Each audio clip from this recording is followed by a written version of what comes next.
શિયાળામાં અલગ અલગ પ્રકારના સ્ટફ્ડ પરોઠા ખાવાની મજા જ કંઈક અલગ છે. તો ચલો આજે બનાવી લઈએ મૂળાના પરોઠા. અને જો આજની આ રેસીપી તમે ફોલો કરીને તો તેના સ્ટફિંગમાંથી જરા પણ પાણી છૂટું નહીં પડે અને વણતી વખતે પણ ન ફાટશે ન તૂટશે. તો ચલો રેસીપી શરૂ કરીએ. તો અહીંયા લઈ લીધા છે એકદમ જ તાજા ફ્રેશ મૂળા. આ 500 ગ્રામ છે વજનમાં, એટલે કે પાંદડા સાથે જ તે 500 ગ્રામ છે. તો હવે પાંદડા આપણે તેના હટાવી તેને ધોઈ લઈશું અને ઉપરથી આ રીતે હલકી છાલ ઉતારી લઈશું, એટલે જો એમાં થોડીક પણ માટી કે કંઈ હોય તે નીકળી જાય. તો સ્ટફિંગ માટે આપણે આવા એકદમ જ કૂણા મૂળા લઈશું, એટલે તેમાં તીખાશ ઓછી હોય. હવે આપણે આને ગ્રેટ કરી લઈશું. તો આને ગ્રેટ કરતી વખતે આ રીતે મીડિયમ કાણાવાળી ખમણી લેવાની છે, ન એકદમ ઝીણી ન બહુ મોટા કાણાવાળી. અને હજી સુધી શું તમે ફ્લાવરના પરોઠાની રેસીપી જોઈ કે નહીં, જે લસણ ડુંગળી વગર ખૂબ જ ઓછા મસાલાથી એકદમ જ પરફેક્ટ બને છે? કેમ કે એકદમ જ કોરું ને ડ્રાય આવું સ્ટફિંગ બનાવવાની જ ખૂબી છે. તો તે પણ જરૂરથી ચેક કરજો.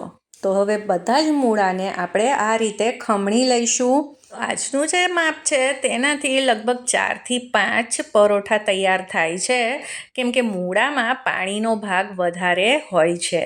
હવે આ મૂળામાં જરા પણ પાણીનો ભાગ ન રહે તેના માટે આપણે તેને એક મિક્સિંગ બોલમાં કાઢી લઈશું. હવે આ પ્રોસેસ તો ખૂબ જ જરૂરી છે જ્યારે આપણે આવા કોઈ પણ સ્ટફ્ડ પરોઠા બનાવતા હોય ત્યારે. હવે આ મૂળામાં આપણે સ્વાદ પ્રમાણે મીઠું એડ કરી દઈશું. તો અહીંયા હું 1 ચમચી મીઠું એડ કરી રહી છું. અને હવે આપણે આને મિક્સ કરી લઈશું. આને મિક્સ કરીને આપણે ઢાંકીને લગભગ 15 મિનિટ માટે રાખવાનું છે, એટલે આમાંથી પાણી છૂટું પડી જશે. હવે આપણે બીજી તૈયારી કરી લઈએ. તેના માટે અહીંયા આદું લઈ લીધું છે, લગભગ 1.5 ઇંચ જેવું, અને 3 થી 4 તીખા મરચાં લીધા છે. આની આપણે પેસ્ટ તૈયાર કરી લઈએ. તો આજના આપણા સ્ટફિંગમાં મેઇન ટેસ્ટ આ પેસ્ટમાંથી જ આવવાનો છે. હવે પરોઠા માટેનો લોટ તૈયાર કરી લઈએ. તો અહીંયા મેં 1 કપ ઘઉંનો સાદો લોટ લીધો છે. તેમાં 2 ચમચી બેસન એડ કરી દઈશું. તેનાથી પરોઠામાં ટેસ્ટ સરસ આવશે. અને ચપટી મીઠું એડ કર્યું છે. હવે બસ આપણે આને મિક્સ કરી દઈશું અને થોડું પાણી એડ કરતા જઈ આનો સોફ્ટ લોટ બાંધવાનો છે. જેવો રોટલીનો બાંધીએ તેવો જ એકદમ જ નરમ લોટ બાંધવાનો છે. અને આને આ રીતે મસળતા પણ જઈશું, એટલે આમાંથી ગ્લુટન રિલીઝ થશે અને લોટ લચીલો બનશે. હવે આને ઢાંકી દઈશું 10 મિનિટ માટે. તો હવે મૂળાને પણ ચેક કરી લઈએ. તો આમાંથી પણ તમે જો આ રીતે દબાવશો મૂળાને તો ઘણું બધું પાણી નીકળશે, એટલે એને બધું જ પાણી રિલીઝ કર્યું છે. તો હવે મૂળામાંથી આપણે બધું જ પાણી કાઢી લઈશું. તેના માટે એક બોલમાં આ રીતે મોટી ગળણી મૂકી દઈશું અને તેમાં એક કપડું રાખી તેમાં આ બધા જ મૂળાને ટ્રાન્સફર કરી દઈશું. હવે ચારે બાજુથી આ કપડાના ખૂણા ભેગા કરી આની એક આપણે પોટલી તૈયાર કરીશું. અને હવે હાથોની મદદથી આપણે આને નીચવી લઈશું.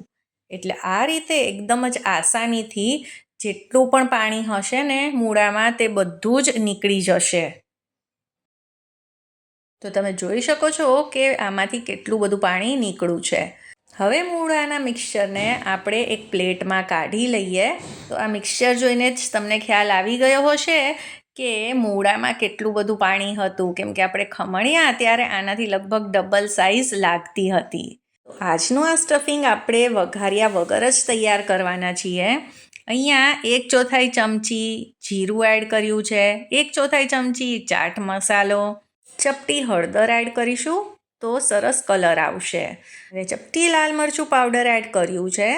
તમારે સ્કીપ કરવું હોય તો કરી શકો છો. અને હવે આદુ મરચાંની પેસ્ટ અને લીલા ધાણા પણ એડ કરી દઈશું. આ પરોઠાનું સ્ટફિંગ આ રીતે વઘાર્યા વગર પણ બહુ જ સરસ લાગે છે. એક વખત જરૂરથી ટ્રાય કરજો.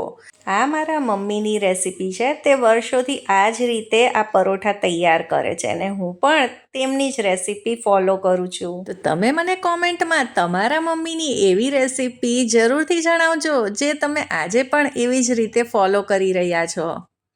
હવે લોટને પણ રેસ્ટ મળી ગયો છે તો ઉપરથી એકાદ ચમચી તેલ એડ કરી તેને મસળી લઈશું અને લોટને બરાબર ચીકવી લઈશું. તો લોટ આવો એકદમ જ નરમ હોવો જોઈએ. જો થોડોક પણ જે હાર્ડ હશે ને તો વણતી વખતે સ્ટફિંગ બહાર નીકળશે. હવે આપણે લોટમાંથી આ રીતે મોટી સાઇઝનો લુઓ બનાવી લઈશું.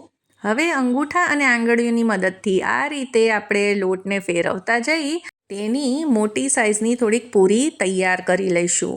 તો કિનારીઓને જ આ રીતે આપણે પ્રેસ કરવાની છે અને ફેરવતું જવાનું છે. હવે જે વચ્ચેનો ભાગ છે ને એ થોડોક જાડો રહેશે કિનારીના પ્રમાણમાં.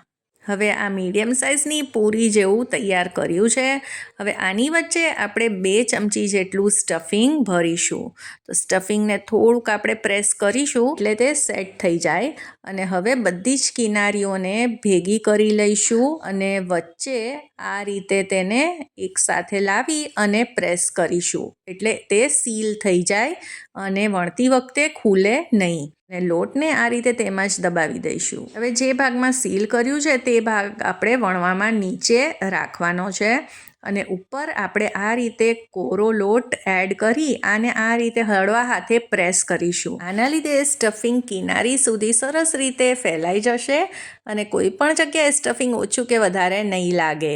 અને હવે આપણે હળવા હાથે આને વણી લઈએ. તમને જો આ રીતે સ્ટફિંગ ભરવું અને વણવું અઘરું લાગતું હોય તો મેં મારા ફ્લાવરના પરોઠાની રેસિપીમાં બીજી રીત પણ શેર કરી છે, તે પણ તમે ચેક કરજો. હવે મને બહુ જ જાડા પરોઠા નથી ગમતા એટલે હું આ રીતે મીડિયમ સાઇઝના પરોઠા તૈયાર કરી રહી છું.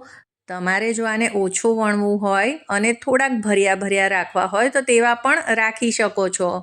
હવે તમે નોનસ્ટિક તવા પર કાં તો પછી આપણી રેગ્યુલર રોટલીની તવી પર ઘી અથવા તો તેલ લગાવીને આને શેકી લઈશું. તો આપણે પૂરણ પણ એકદમ જ પરફેક્ટ બનાવ્યું છે એટલે તેમાંથી પાણી પણ નહીં છૂટે. લોટ પણ એકદમ જ પરફેક્ટ છે એટલે તે પણ વણતી વખતે જરા પણ ક્યાંયથી ફાટશે કે તૂટશે નહીં. તો આપણા આ એકદમ જ ટેસ્ટી મૂળાના પરોઠા તો તૈયાર છે. એકવાર આ રીતે જરૂરથી ટ્રાય કરજો. અને આજની આ રેસિપી જો પસંદ આવી હોય તો તેને લાઈક કરજો, તમારા ફ્રેન્ડ્સ અને ફેમિલીમાં શેર કરજો અને મારી ચેનલને સબસ્ક્રાઈબ કરી દેજો.